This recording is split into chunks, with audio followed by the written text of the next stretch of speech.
Dans cette vidéo, on va voir comment tracer les points situés à égale distance de deux points, A et B par exemple. Je commence par vous rappeler que les points équidistants de A et B sont sur la médiatrice du segment AB. Équidistant, ça veut dire à égale distance. Autrement dit, les points situés à égale distance de A et B sont situés sur la médiatrice du segment AB. La méthode pour tracer les points équidistants ou à égale distance de A et B est donc très simple. S'il n'est pas déjà tracé, on trace le segment AB. Puis on trace la médiatrice de ce segment. Si vous ne savez pas le faire, je vous renvoie vers la vidéo qui s'appelle « Tracer la médiatrice d'un segment ».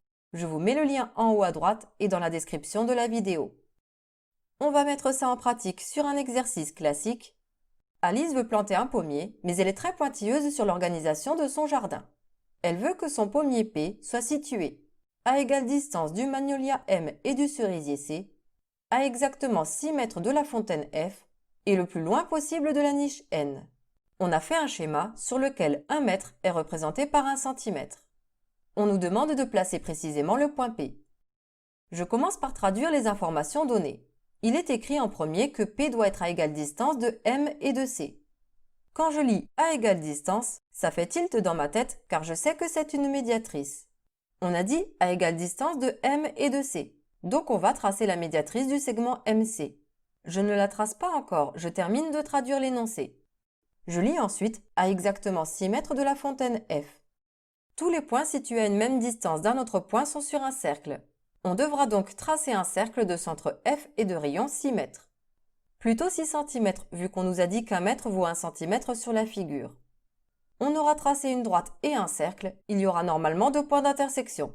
Mais on nous dit que P devra être le plus loin possible de la niche N. Ok, on le garde en tête et on va commencer à faire les tracés. On doit faire la médiatrice du segment MC. Le segment n'est pas tracé, donc je commence par le tracer.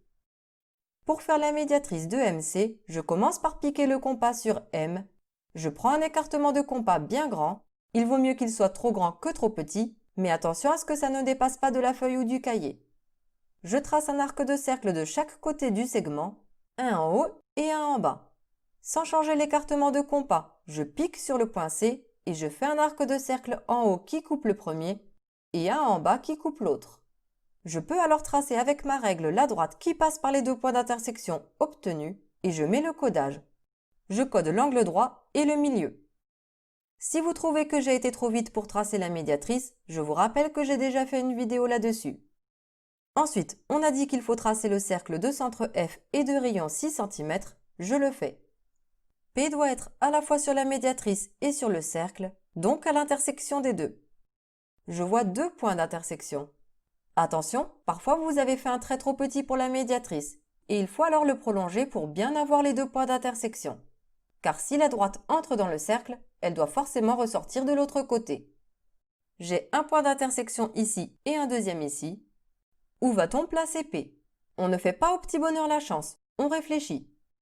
L'énoncé nous a dit que P doit être le plus loin possible de la niche N. Donc je garde le point d'intersection qui est le plus loin de N. C'est celui-ci. Je n'ai plus qu'à écrire P et c'est fini. Et bien voilà, maintenant vous savez résoudre un problème avec une histoire de points à égale distance de 2 autres points.